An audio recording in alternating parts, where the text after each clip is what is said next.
যারা স্টুডেন্ট আছো তোমাদের দেশে দুইটা কথা বলি। দেখো, তোমরা এখনও সময় আছে ভাই, যারা এইচএসসি 26 আছো, অনেকেই পড়াশোনা করো নাই, তাই না? অনেকেই পড়াশোনা করো নাই।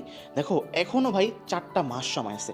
4টা মাস তুমি ভালো করে পড়াশোনা করো এবং তোমাকে স্ট্র্যাটেজি মেনটেন করে পড়াশোনা করো ভাই। 4 মাসে অনেক ভালো কিছু করা সম্ভব এবং তুমি 4 মাসে এত ভালো করে পড়তে পারবা যদি একটু চেষ্টা করো, তোমার দ্বারা সম্ভব, ঠিক আছে? এবং আমি এতটুকু শিওর থাকি, তুমি যদি ভাই একটু নিজে কষ্ট করো, একটু পরিশ্রম করো, এই পরিশ্রমের ফলাফলটা অনেক ভালো কিছু পাবা, এতটুকু তুমি শিওর থাকো।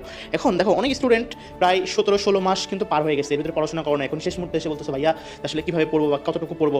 আসলে দেখো, তুমি যে পূর্বে পড়ে আসো নাই, এটা হচ্ছে তোমার একটা ব্যর্থতা, বাট এটা তোমাকে মনে করা যাবে না, ঠিক আছে? এটা তোমাকে মনে করা যাবে না ভাই। তুমি অলওয়েজ পজিটিভ থিঙ্কিংয়ে চিন্তা ভাবনা করতে হবে, ঠিক আছে? তুমি যত পজিটিভ চিন্তা করবা তত তোমার ব্রেনটা শার্প হবে, ঠিক আছে? তো দেখো, এই যে 4টা মাস যদি একটু কৌশলগতভাবে চেষ্টা করো, কঠোর পরিশ্রম করো ভাই, এখন থেকে প্রায় 10 থেকে 12 ঘন্টা করে বই পড়ো প্রতিদিন, একটু মোবাইল বাদ দিয়ে একটু ভালো কিছু দেখার চেষ্টা করো। যে ক্লাসগুলো পিছায় গেছো, ইউটিউব চ্যানেল বা অনলাইন তো অনেক ফ্রি ক্লাস আসছে না, সেগুলো তো দেখতে পারো। এই বারবার ঘন্টার পর ঘন্টা রিলস ভিডিও না দেখে, তুমি ফেসবুক চালায় না চালায়, চ্যাটিং না করে, যদি তুমি একটু এই যে বিগত সালের যে ক্লাসগুলো আছে, সিকিউ এমসিকিউ যে সলভ ভিত্তিক, অর্থাৎ বিভিন্ন ধরনের কত ভালো ভাইয়াদের ক্লাস আছে, তুমি দেখো।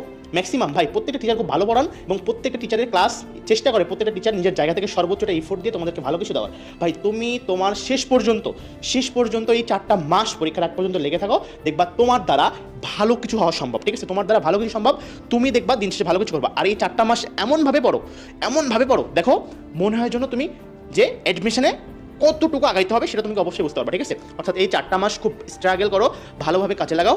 আশা করি এতটুকু তুমি শিওর থাকো, ইনশাল্লাহ ভালো একটা ফলাফল নিয়ে তুমি আনতে পারবা।